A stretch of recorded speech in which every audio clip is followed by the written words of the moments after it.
গতকালই আপনাদেরকে একটি প্রতিবেদনে আমি বলেছিলাম যে এই যে এনডিএ জোটে আপনার যে চন্দ্রবাবু নাইডুরা আছেন, নীতিশ কুমাররা আছেন, এনাদের চরিত্র আমাদের সকলেরই জানা। তাই এনারা কি করবেন সেই দিকেই আমাদের নজর থাকবে। তো গতকালকের আমার বলা কথা অনেকটাই মিলে গেছে। তো গতকালকে আমি বলেছিলাম যে ওনারা হয়তো এরম এরম করবেন, কোন দিকে যাবেন কি করবেন সেই বিষয়ে ঠিক নেই, কিন্তু না, ওনারা এরকম এরকম করেননি ঠিকই, মানে এই দিক ওই দিক করেননি ঠিকই, কিন্তু ওনারা যেই দাবি রেখেছেন বিজেপির কাছে সেটা শুনলে আর কি বলবো, হাসবো না কাঁদবো সেটা ভেবেই উঠতে পারছি না। হাসবো না কাঁদবো সেটা ভেবেই উঠতে পারছি না। এবং ছোট ছোট দলগুলোর যেই দাবি, সেই দাবি শুনেও আর কি রীতিমতো আতঙ্কিত হতে হচ্ছে। সেইখানেও আপনার হাসবো না কাঁদবো ঠিক বুঝে উঠতে পারছি না। তো চলুন আজকে এই সবটা নিয়ে আপনাদের সাথে আলোচনা করব। নমস্কার, আমি রাজীব। আজকের এই অত্যন্ত গুরুত্বপূর্ণ একটি প্রতিবেদনে আপনাদেরকে অনেক অনেক স্বাগত জানাই। আপনারা সকলেই জানেন যে গতকালকে আপনার এনডিএ জোটের একটা বৈঠক ছিল এবং সেখানে সেই বৈঠকে আপনার চন্দ্রবাবু নাইডু গিয়েছিলেন, আপনার নীতিশ কুমারজি গিয়েছিলেন, মানে নীতিশবাবু, চন্দ্রবাবু এবং আপনার যেই ছোট ছোট দলগুলো আছে, আপনার যে একনাথ সিন্ধে মহাশয় যিনি আছেন আপনার মহারাষ্ট্রের, ওই একনাথ সিন্ধের যে শিবসেনা, সেই শিবসেনা দলের যিনি মুখ, সেই একনাথ সিন্ধে মহাশয় ওখানে গিয়েছিলেন। আপনার ওই আপনা দলের যিনি মুখ তিনিও গিয়েছিলেন, হাম দলের যিনি মুখ তিনিও গিয়েছিলেন। এইভাবে যত ছোট ছোট দলগুলো আছে যারা আপনার একটা, পাঁচটা, দুটো করে সিট পেয়েছে, তারা প্রত্যেকেই গিয়ে কিন্তু দিল্লিতে কালকে এনডিএ জোটে সামিল হয়েছিলেন এবং এনডিএ জোটে আপনার যে সভা ছিল সেই সভায় সামিল হয়েছিলেন। এবং সেই সভায় মানে অতি আশ্চর্যের বিষয়, মানে নীতিশ কুমারের জিভ যে এত বড়, ঠিক আছে, ওনার চাহিদা যে এত বেশি, সেটা আমাদের ধারণা ছিল না। তো আমরা দেখলাম যেটা, নীতিশ কুমার আপনার ওই মাত্র আপনার ওই কটা আসন নিয়ে আপনার 14টা না 16টা আসন, 14টা, খুব সম্ভবত 14টা আসন নিয়ে আপনার নীতিশ কুমার চাইছেন আপনার 5টা মন্ত্রিত্ব। ভেবে দেখুন, 4টে পূর্ণমন্ত্রী এবং একটি প্রতিমন্ত্রী। আবার তার পাশাপাশি বিহারকে আপনার একটি বিশেষ রাজ্যের মর্যাদা দিতে হবে, সেটাও উনি চেয়ে বসলেন। এবং আরও চাইলেন, আর্থিক প্যাকেজ চাইলেন। ওই উনি যে গত বছর বলেছিলেন না, 2023 সালে উনি একটা সার্ভে করেছিলেন, সেই সার্ভেতে দেখা গেছে যে আপনার বিহারের মোটামুটি আপনার প্রায় 75 লক্ষের উপরে পরিবার আপনার পিছিয়ে পড়া পরিবার, মানে পিছিয়ে পড়া বর্গ। সেই 75 লক্ষ পরিবারের কে উনি বলেছিলেন 2 লক্ষ টাকা করে উনি দেবেন পরিবার পিছু। তো সেইটাও, সেই আর্থিক প্যাকেজটাও যাতে বিজেপি দেয় সেটা সুনিশ্চিত করতে চাইলেন। মানে চাহিদার আর শেষ নেই। উনি যে 4টে আপনার যে পূর্ণমন্ত্রী চাইলেন, মূলত আপনার পরিকাঠামোর উপর যেই মন্ত্রকগুলো আছে সেই মন্ত্রকগুলি উনি চাইলেন। এবং তারপরে আপনার চন্দ্রবাবু নাইডু আপনার আর্থিক প্যাকেজের পাশাপাশি আপনার গত 10 বছর ধরে উনি মোটামুটি আপনার ওনার যে রাজ্য, সেই রাজ্য মোটামুটি আপনার 3.5 লক্ষ কোটি টাকার দেনার দায়ে ডুবে আছে। তো উনি গত 10 বছর ধরেই আপনার কেন্দ্রের কাছে আর্থিক সহায়তা চাইছিলেন। এইবার বিজেপিকে বাগে পেয়ে আপনার বিজেপি যেহেতু নিরঙ্কুশ সংখ্যাগরিষ্ঠতা পায়নি, তাই ঝোঁক বুঝে আপনার চন্দ্রবাবুও কোপ মারতে শুরু করে দিয়েছেন। চন্দ্রবাবু আপনার আর্থিক প্যাকেজ তো চাইছেনই, পাশাপাশি আপনার 4টে মন্ত্রিত্ব দাবি করছেন, মানে 3টে আপনার পূর্ণমন্ত্রী এবং একটি প্রতিমন্ত্রী, এবং আবার স্পিকার পদও চাইছেন। ভেবে দেখুন আপনার ওনাদের আবদার শুনে আমি তো অবাক হয়ে যাচ্ছি।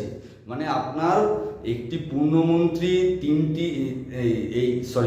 মাফ করবেন, একটি প্রতিমন্ত্রী, 3টি পূর্ণমন্ত্রী এবং আপনার স্পিকার পদও ওনাদের চাই, ওনাদের দলের চাই। মানে বিজেপিকে বাগে পেয়েছে না, তাই এখন যতটা পারি বিজেপির থেকে বাগিয়ে নিতে হবে। আস্পর্ধা চিন্তা করে দেখুন, মানে ওনাদের চাহিদার একটা তো সীমা থাকা উচিত, সেই চাহিদা আর কি সীমা ছাড়িয়ে গেছে। আবার পাশাপাশি আবার রাজ্যের জন্য আর্থিক প্যাকেজ তো আছেই, ঠিক আছে।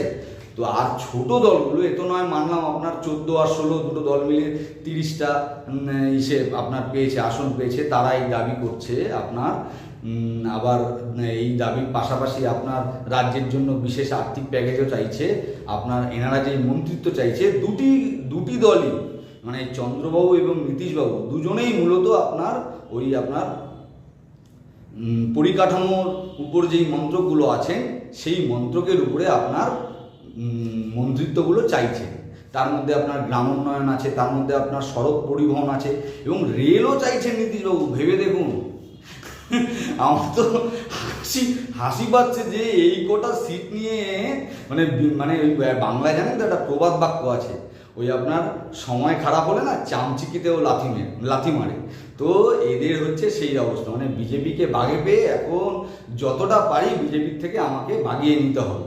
এবং আপনারা শুনলে অবাক হবেন, মানে এর পাশাপাশি যে আপনার ছোট দলগুলো আছে সেই ছোট দলগুলোর চাহিদা শুনলেও আপনারা অবাক হয়ে যাবেন।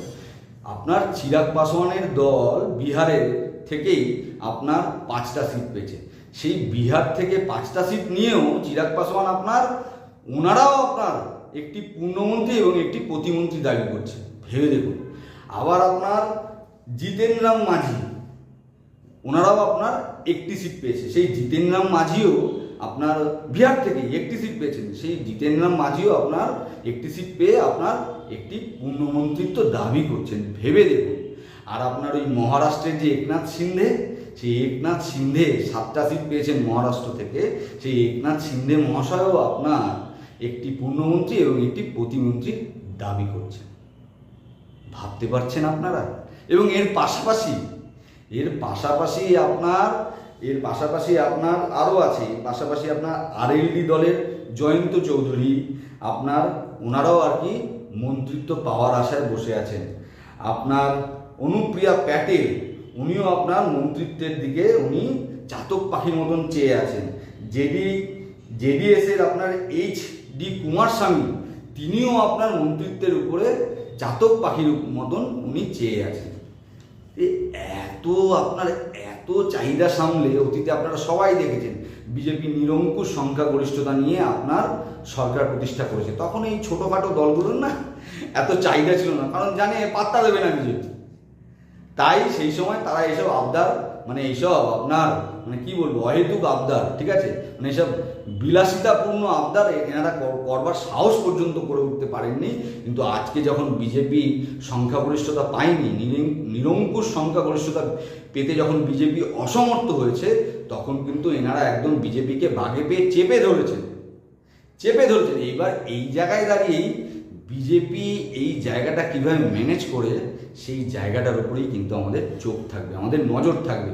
বিজেপি কিভাবে হ্যান্ডেল করে এই যে আপনার লোভী নেতাদের, আমাদের জোট শরিক যারা, আমাদের দলের যারা জোট শরিক, এনডিএ জোটে যারা ছিলেন, তাদের এই লোভী, আমি তো বলবো লোভী নেতাদের আপনার চাপ কতটা বিজেপি সামাল দিতে পারেন, এদেরকে কতটা কিভাবে ম্যানেজ করতে পারেন, হ্যান্ডেল করতে পারেন, আমাদের নজর কিন্তু সেই দিকেই থাকবে। তো এবং আমরা সেই দিকেই তাকিয়ে থাকবো যে বিজেপি তথা নরেন্দ্র মোদী এবং অমিত শাহ কীভাবে এবং এই জিনিসগুলোকে ম্যানেজ করে। এবং চন্দ্রবাবু তো আরও বলেছেন যে আপনার অমিত শাহকে ক্যাবিনেটে রাখা যাবে না। এবং সেই জায়গায় দাঁড়িয়ে মোদী অমিত শাহ আমাদের মোদীজি, মাননীয় প্রধানমন্ত্রী মোদীজি এবং মাননীয় স্বরাষ্ট্রমন্ত্রী অমিত শাহজি এই বিষয়গুলোকে কিভাবে ট্যাকেল করেন, আমাদের নজর কিন্তু সেই দিকেই থাকবে। এবং আপনাদের এই বিষয়ে কি মতামত সেটা অবশ্যই জানাবেন। আপনাদের মতামত কমেন্ট বক্সে কমেন্ট করে জানাবেন। আজকের মতো এখানেই শেষ করছি। জয় হিন্দ, বন্দে মাতরম, ভারত মায়ের জয়।